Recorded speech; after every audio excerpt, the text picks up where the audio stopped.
Thank you for tuning in and checking out another episode of Unlucky, a memoir. My name is Kat. Everyone has a story. This one just happens to be mine. Welcome back. It's been a really good past couple weeks, coming up on 2 years in recovery. That was this past Monday. Just the community that I surround myself with now, and mainly my faith community, my church, Flatirons, the support they showed me. Sunday morning, I'm in a meeting with guest services when my pastor pops into the room, and he generally doesn't come up into that room, and asked me to come see him after I was done. And then he presents me with the opportunity to have him recognize the accomplishments and the journey that I've made before the services. And it's funny, he presented it to me like, if you're willing. And I've said this before, with everything that I've been given through that community, anything they asked me for, I'm willing to be there to support and help. So of course I told him I was honored that he thought of me in that way to bring me up on stage and celebrate me in front of the whole congregation. And it was just this amazing feeling. And at that first service, 9 a.m., he brings me up, and it was an awesome honor. And the things he said about me meant so much to me. And being able to accept those good things as fact and being able to own them means a lot to me.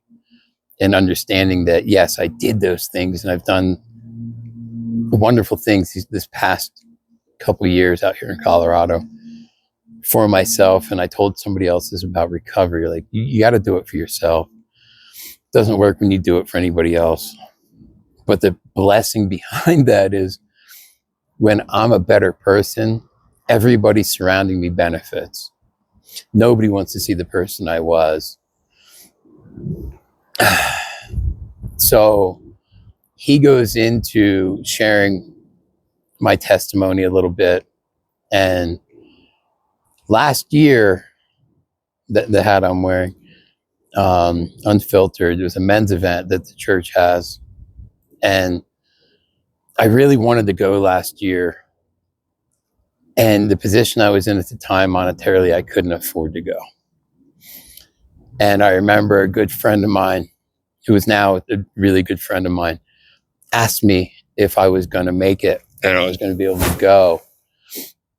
And I said, unfortunately not. I have to save every penny right now.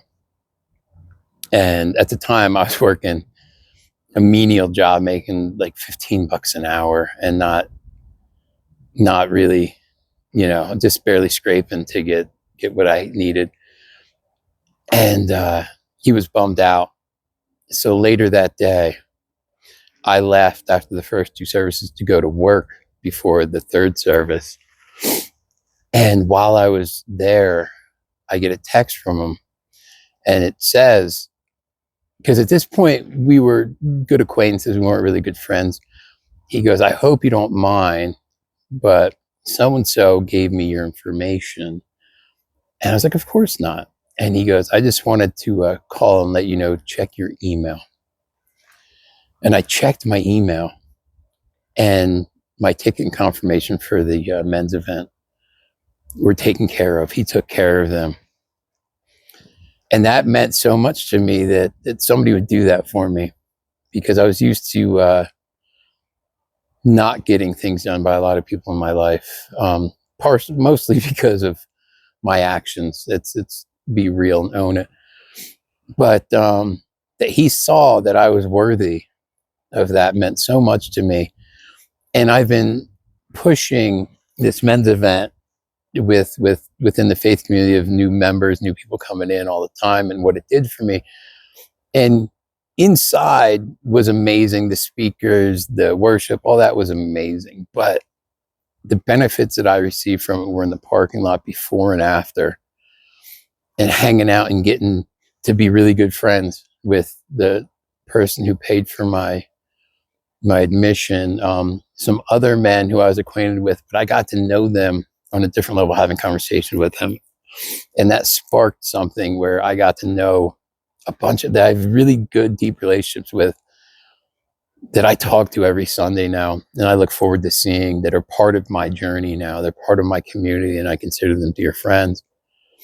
And that happened because of that event, getting to hang out and just talk to other people and get to know them and bare my soul a bit and let them know about me and what I was going through. So this year, I'm in a little bit better position. So he scholarshiped me last year. So I decided this year to give back. I was going to scholarship 2 men out of my pocket to try to help them get to this event. And I went to my pastor and let him know, if you know anybody who's struggling and needs to go, let me know. I mentioned that a couple weeks ago. Well, while I'm on stage, he mentions that part of my journey and what that event meant to me. And it's coming up again in May, and that I'm paying it forward and helping other people get there. After service, he came up and talked to me later, but he said after that service, a gentleman walked up to him and said, with the scholarships, what do you need? Would 10 help? So this gentleman offered to pay for 10 men to go to this event because of my testimony and what I was doing, moved him to try to help some people. And that's the whole reason. Like, it's not the whole reason, but that's a big part of like why I do this, because if I see that in other people, that something I did can influence them to help others and do better, like, it means so much to me. And like, that blew me. I was speechless when he told me that. And then earlier last week, my good friend messaged me and said, hey, did I overhear you talking about you're getting ready to celebrate 2 years? And I said, yeah, Monday. He's like, well, let's go out to lunch on Sunday. Anywhere you want, I'll take you out to lunch. And I said, sure, that sounds great. And I said, but you pick, because I don't generally go out to eat. And I especially haven't really gone out to eat since I've been to Denver much. So like, me to pick would be a waste. You guys know the better spots. So I get to church and I start having people come up to me and apologizing because they aren't going to be able to make it to my lunch. And that's when I'm like, wait, what? Here, word spread, and all these people from my community decided to take me out to lunch and support me. And they all said some really kind things that, again, like, the past me wouldn't have been able to accept those as true. But I see the way God's working in my life and how he's helping me influence others. And I can, I humbly own the kind things they said. And it just meant so much to me that my pastor, the person I volunteer under, some of my really close friends showed up to celebrate the journey that I've been on. And it was amazing. And I can't reiterate enough, like, if you don't have a community, find one. It doesn't have to be church. It's whatever that positive support system you can get, whatever community you can get. And again, I didn't want people just who are going to pick me up. I want people who are also going to help lift me up and motivate me along this journey and help me. And after that event last year, like, I got to go to a couple Fire Pit men's groups at my pastor's house and get deeper relationships there.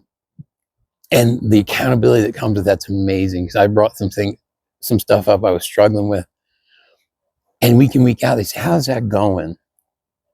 and kind of ask me where I'm at on that part of my journey, which would in turn motivate me to work on those areas or on whatever issue it was. So again, find your community, find your tribe, find your people, and get those positive people surrounding you to help motivate you along your journey. Because without them, I don't know if I'd be here. Without the community of people I keep around me. And again, I love to shout these people out. Flatirons Church, Flatirons Community Church in Denver, Advocates for Recovery, Colorado, Back on My Feet, Denver, St. Francis Center, the Denver Rescue Mission. All these organizations played such integral parts in me getting to where I am today. And the only element that I brought into this journey was my absolute and complete willingness to do whatever it took, no matter what, especially the things that I didn't want to do, because that's where the growth is. I mean, it's easy to go and do all the things you want to do, but those hard times, the things that you struggle and grind with, that's where the growth happens. And I had to become willing to do whatever it took, no matter what. And thankfully, the path God has placed me on allowed me to find that willingness.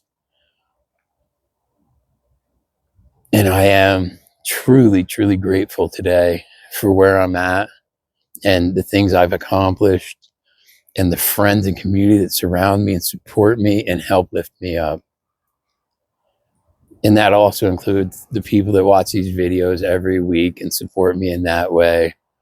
Because again, like these videos, I really hope they're reaching people and helping people. But ultimately, this is helping me being able to share my story and put it out there, because every time I share my story, it holds less weight over me. It becomes a little less mine. It doesn't have any power over me anymore. So again, I appreciate each and every one of you and everything you've supported me with on this journey. Please like, share, subscribe, so maybe some more people can see these videos and maybe I can encourage them in one way or another. And with that, thank you. And I'll catch you all next week.